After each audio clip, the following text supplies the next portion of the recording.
In our last video, we spoke about the 4 important pillars of soilless farming. One is polyhouse for protected cultivation, second is medium, third is the irrigation setup, and then fourth one is the nutritional setup. And today we are going to speak about the mediums, different kinds of mediums, grow bags and bed preparation.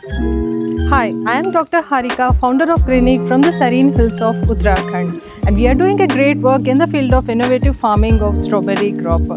If you are interested, join us on our 9-month journey of strawberry crop starting from September till May. Now let's get started. So when it comes to the soilless mediums, we have many other options apart from the coco peat, like perlite, vermiculite, rock wool, peat moss and even sand.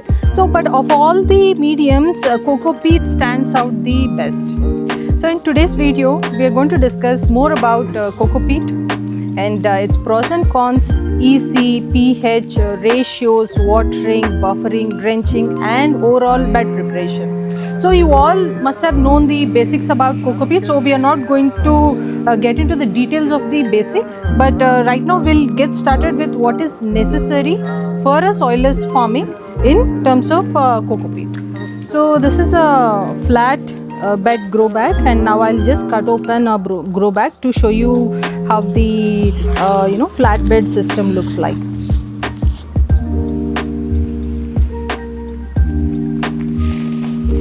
Now you are able to visualize the coco peat, which is in its compressed form, and many people use this form for easy transportation. And for strawberry, this is one of the best options to go with the flat bed coco peat. And the flatbed coco peats are usually compressed in the ratio of 5:1.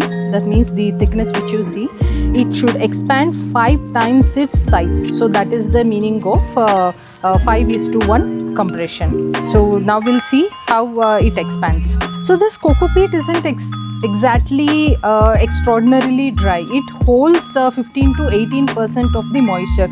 So that is like in the ideal setting, we need this kind of moisture like 15 to 18%. So when it comes to extraordinarily dry, so it might lose the capacity to absorb the water altogether. So now we are going to expand this coco peat and see. So as you can see, whenever I pour the water, the way it is expanding. Again, this is not the ideal method to expand the coco peat. This is just to show the expansion capacity of a coco peat. We use the drip irrigation system, arrow irrigation system, to expand the coco peat.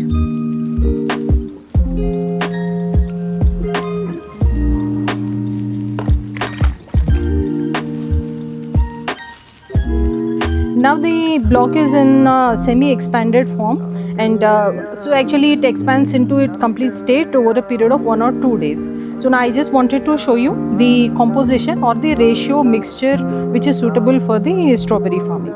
And if you look here, this is for easy comparison. This is a loose coco peat which is generally available in the market, and then this is a specially designed coco peat suitable for the soilless farming.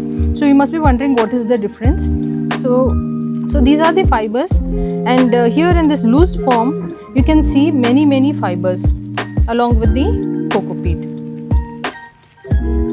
So the presence of these fibers is it helps in aeration, but this is not very much ideal because these do not hold any kind of water, and this is not an ideal coco peat setting for the soilless farming. So ideal coco peat, what are the parameters important in an ideal setting? It is, you can see these are the chips, and this is the pith which is called as a coco peat, and these are the fibers. So it is a mixture of fiber, pith and chips. So ideally we take this in the ratio of 70:30. The 70% is the pith and 30% are the chips. And in general, coco peat which is available in the market, it is only a coco peat and more of a fiber. So for soilless farming, coco peat and more coir and less coco peat is an absolute no. Less coir, coco peat and chips. This is the ideal combination which you should go for. So while selecting the coco peat, you must always ensure that the coco peat and chips are in the ratio of 70:30. So ideally, the ratio must be around 70:30. That is 70% is coco peat and then 30% are the chips. But this year we are experimenting with 60:40 because of the high moisture situation during the winter season. So let us see how it works. So why we say that coco peat is one of the best mediums? Because we all know that it has excellent water holding capacity. Apart from that, this acts as a very stable medium for holding the roots because strawberry is such a fragile plant and it has a really short root, so it acts as a best medium to hold the roots. And it is pest resistant, it is eco-friendly, and it is very easy to use. And most importantly, I want to say that the water holding capacity not only holds the water, but it also holds and absorbs the nutrient, and which will be released in a very slow manner as and when the plant requires it. So that is why the coco peat is considered one of the best mediums of all the soilless mediums.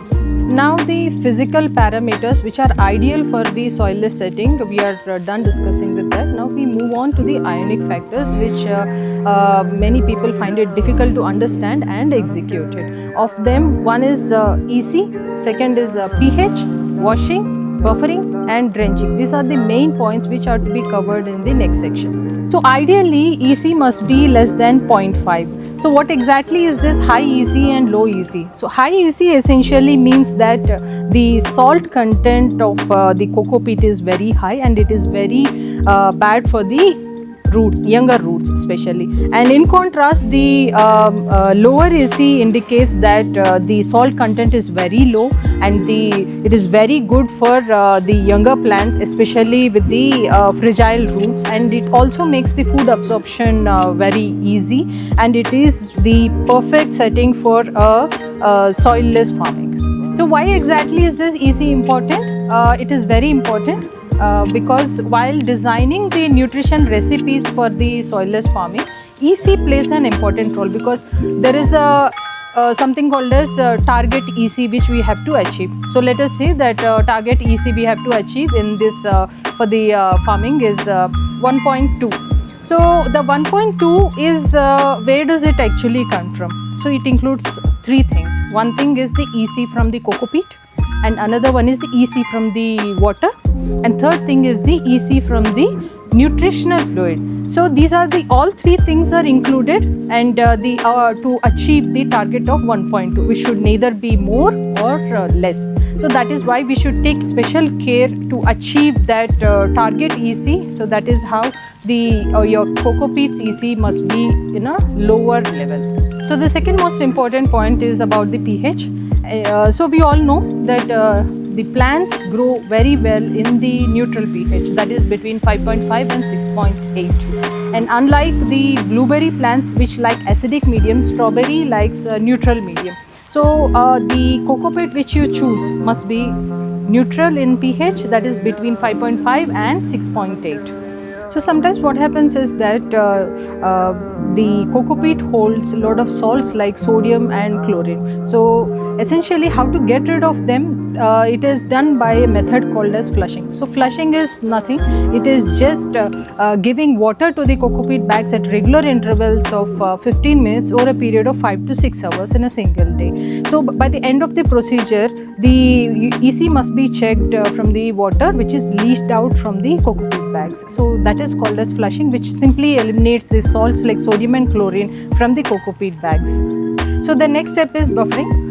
The good coco peat is already washed and buffered, but just in case we want to be sure, so we can do the buffering at the farm level as well. So the buffering is done by soaking the coco peat overnight in 1% calcium nitrate solution. This will ensure that the salts are completely eliminated which are stuck even after flushing. So that is how we do buffering. Now we have come to the last and final step, that is drenching. So we do drenching using a H2O2 solution which is prepared at a 3%. So it means that every 100 ml of water, 3 ml of H2O2 is added. And by doing drenching, we can ensure that the beds are completely sterile and now they are ready for plantation. Now we have come to the end of our video, and I want to show you about the bags which we are using. These are the UV sterilized flatbed grow bags, and they have a black inner surface and a white outer surface. So the white surface will reflect the sunlight, and the black surface will not let the light come inside, so that the roots are protected. So these are the basic UV stabilized grow bags which we are using, and if you choose to use normal grow bags, it will be a little bit difficult because the roots are very much sensitive to the light. They need to be in the dark, so that is why we prefer using the UV stabilized grow bags. Our low EC neutral pH UV stabilized grow bags are now ready. And once we are done with the washing, buffering and drenching, now it is time for us to discuss the design.